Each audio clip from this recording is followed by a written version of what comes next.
Let me start with my usual comment about where I'm coming from, that is, what my conclusions are, not Fredericton, New Brunswick, Canada. Nice place to visit in the summertime, please. 4 major conclusions after 39 years of study and investigation. 1, the evidence is overwhelming that planet Earth is being visited by intelligently controlled extraterrestrial spacecraft.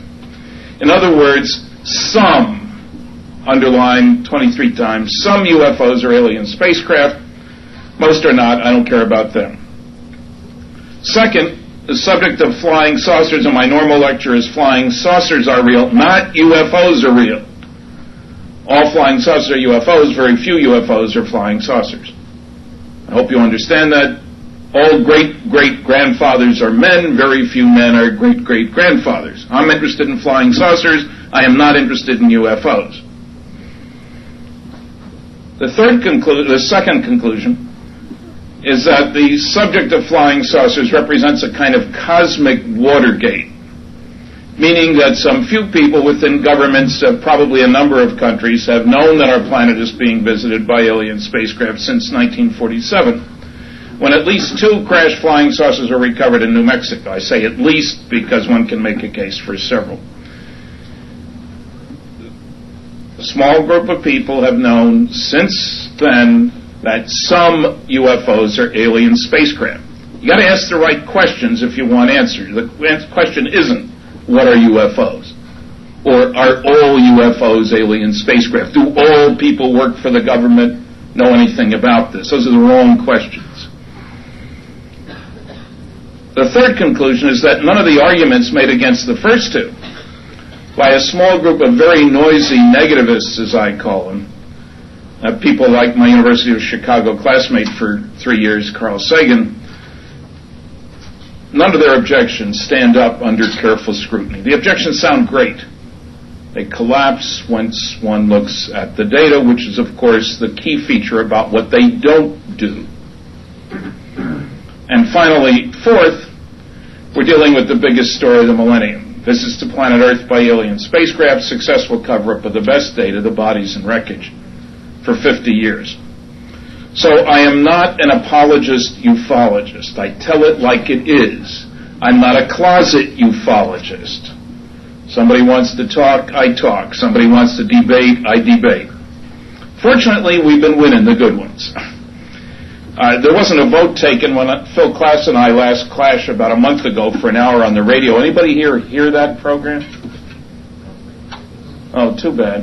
I would have liked an opinion. Anyway, when I debated at Oxford University within the last 2 years, we did win. The subject, and I stress this because I'm trying to encourage you to realize that you can go out in the real world and do battle and win. This House believes that intelligent alien life forms have visited the planet Earth. I anchored the affirmative team, present a lot of data in 20 minutes of slides and facts and so forth. There was a vote finally taken.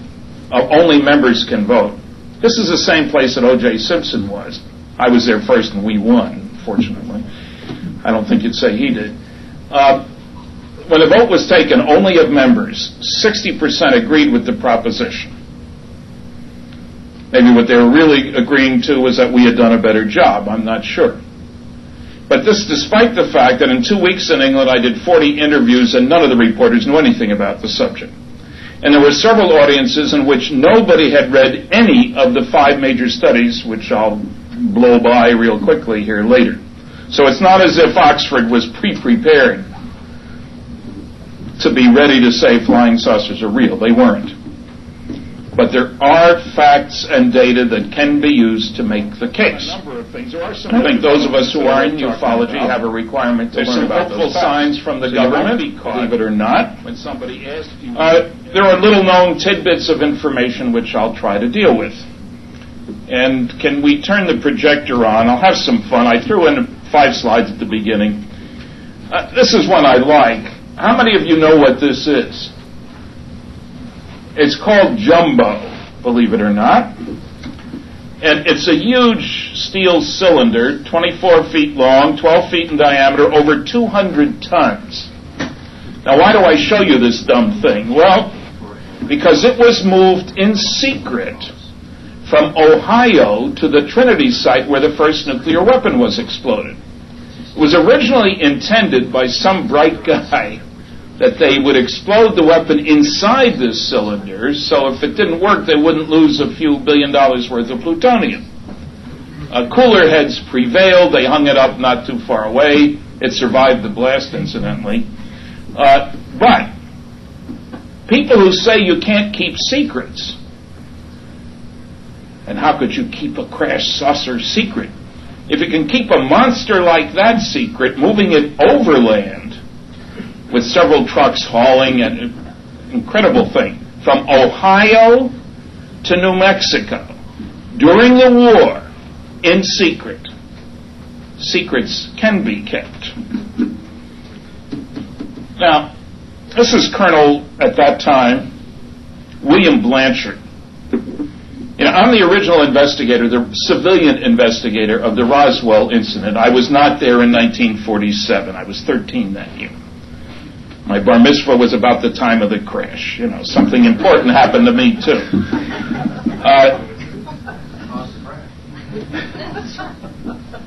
That was one heck of a party we had. The reason I show you Bill Blanchard's picture, I am so sick and tired of the nasty, noisy negativists claiming that all the people involved with Roswell were a bunch of nuts, kooks, quacks, UFO buffs, that Colonel Blanchard, the guy who caused the press release to be issued, I'm presuming you've all read Crash at Corona. If not, I have a few copies outside. We can make up for that deficiency. That Colonel Blanchard must have been banished to Siberia for putting out that stupid press release saying they'd recovered a crashed flying saucer. Well, Bill Blanchard was from the all-star class of West Point, 1938. He became a 4-star general. He was only a colonel at this time. By the time he was 48 years old. And when he died in 1966 of a massive heart attack in the Pentagon, he was Vice Chief of Staff of the United States Air Force. I don't know whether he would have become Chief of Staff or not. I suppose nobody knows. The point is, he was not some dingbat who got banished to Siberia. An incredibly strong military career. The same holds for a lot of the other people involved. They were not crazy people, lazy people, nobodies. Now, this is sort of a modified mogul balloon, the official explanation of what happened, having no basis in fact.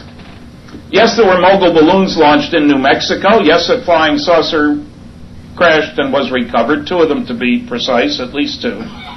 That's about as close as we come to a connection between the 2. That's sort of guilt by association. It's one of those silly kind of syntheses like 98% of heroin addicts at age 22 drank milk at age 2, therefore drinking milk at age 2 causes heroin addiction at 22. That's nonsense. Yes, there were mogul balloons. There was nothing special about mogul balloons except their purpose. But their construction, the craft, etc., perfectly normal, conventional. All the ranchers out there knew what balloons were like. I just spent a week out in New Mexico. I'm very optimistic about the results. I was with the science editor from a major European news magazine, science editor, a guy with a PhD in physics. We talked to all the key older Roswell witnesses, visited the sites. I think he'll do a serious job. I wish U.S. News and World Report would get their act together and do a similar job. You must have seen the article in which it was stated. It's a lovely quote. Let's see. Talking about the person in charge of the big celebration at Roswell, Linda and I will both be there in early July. The former oil and gas developer is spearheading an effort to turn the 50th anniversary of something that almost certainly never happened, the crash of a flying saucer in Roswell in 1947, into the biggest, most lucrative live event of the summer. which almost certainly never happened. If you want to get technical, no, the saucer didn't crash in Roswell, so technically that's true. It crashed outside Roswell a good long way. I mean out in the boondocks, way out in the boondocks. When you go there, you'll understand what I mean. And I've heard people say they're going to take tours to the crash site. Well, not the real crash site, not the debris field. You might be interested in knowing. There's a place you can go. If you go to Roswell, you can go to museums. There's two.